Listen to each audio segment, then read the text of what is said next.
Pela manhã tu tens minha força. Pela manhã tu tens minha voz. Pela manhã tu tens meu coração em chamas. Oh.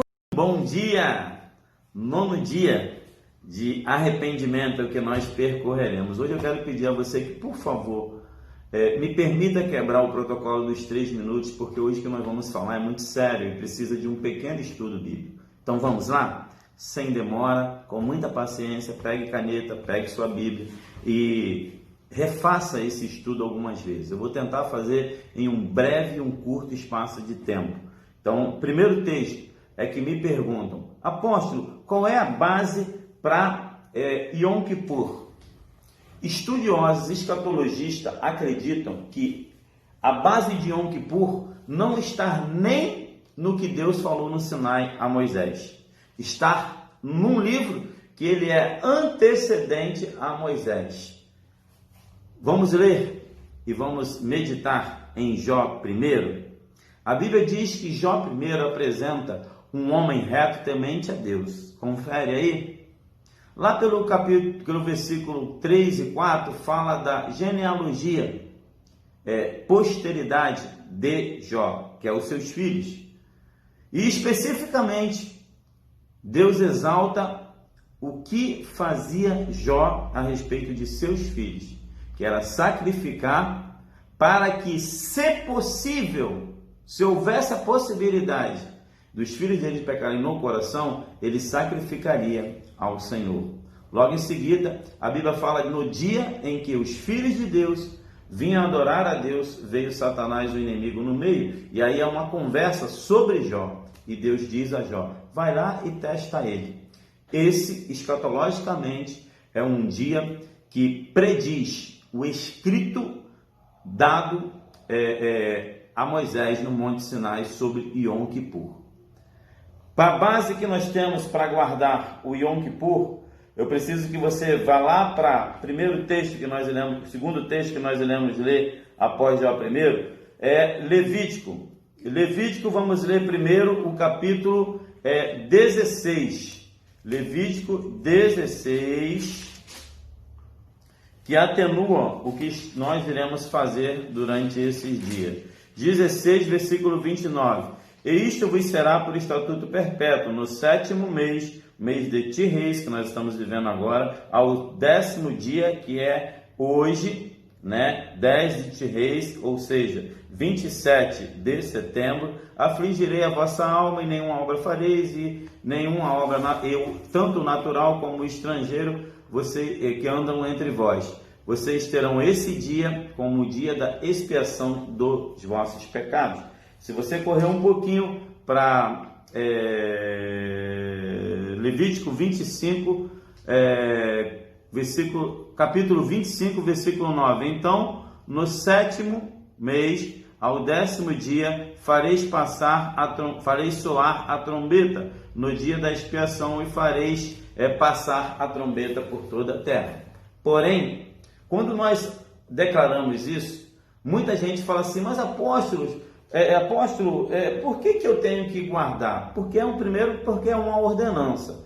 A segunda coisa é que dizem que assim eu não preciso guardar porque se cumpriram a promessa, a profecia de Daniel 8,14, que falam que após esse tempo passariam 2.300 tardes e noites. Se cumpriu em 1844. Porém, queridos, o texto de Levítico, ele não fica em submissão ao texto de Daniel. Daniel falava das coisas vindouras e elas estão se cumprindo. Porém, o texto de Levítico fala de algo eterno, perpétuo, que já acontecia antes, como eu disse, em Jó. E posteriormente continua acontecendo, com os profetas, como Daniel faz a referência ao dia de Yom Kippur. Porém, alguns irmãos sempre falam assim: mas apóstolo, e Hebreus? Hebreus fala da sombra, das coisas passadas. Então vamos lá, vamos ler Hebreus capítulo 9, versículos 1. Ora, também o primeiro tinha ordenanças de culto divino e um santuário terrestre, falando do tabernáculo, de todo esse processo ritualístico que acontecia do sumo sacerdote no dia de hoje, entrar aos santos dos santos e sacrificar por todo o ano. Era nesse dia que o sacerdote saía vivo, ou ele não saía mais porque tinha morrido, porque dentro dele havia pecado. Então, isso ocorria no tabernáculo terreno. Agora, olha bem o que vai dizer o versículo 8 e 9. E dando nisso a entender o Espírito Santo que ainda o caminho do santuário não estava descoberto, enquanto se conservava em pé o primeiro tabernáculo, que é uma alegoria para o tempo presente, em que se oferecem dons e sacrifícios que, quanto à consciência, não podem aperfeiçoar aquele que faz o serviço. Verso 10. Consistindo somente em manjares e bebidas e várias abluções, justificações da carne, impostas até ao tempo da correção. Mas vindo Cristo, o sumo sacerdote dos bens futuros, por um maior e mais perfeito tabernáculo, foi feito por mão de homens, isto é, não desta criação. Então esse texto de Hebreus parece que arranca a responsabilidade de nós guardarmos esse dia. Parece que conflita com a Bíblia do Antigo Testamento. Não!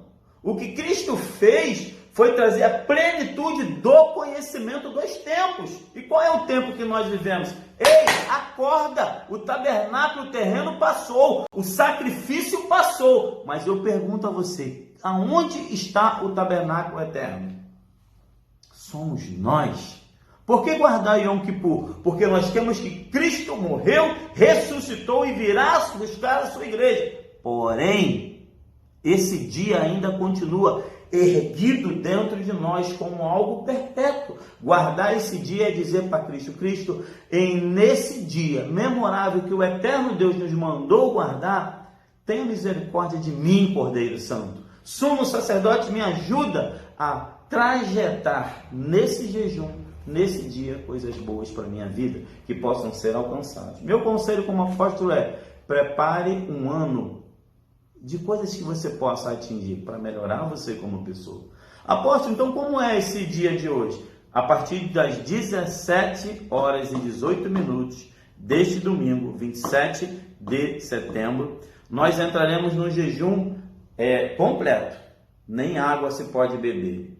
E ficaremos até amanhã, segunda-feira, 28 de setembro, onde às 18 horas e 18 minutos entregaremos o jejum para quem fez. Quem não fez, fique em casa, fique tranquilo, faça do jeito que você quiser, nos acompanhe pela televisão. Mas nós iremos ter uma entrega do jejum segunda-feira às 18h18 para quem fez. Quem não fez, não participará desse momento. Mas aposto que tem que ser assim, por causa que a gente não pode ter aglomeração. Então a peneira vai passar no jejum.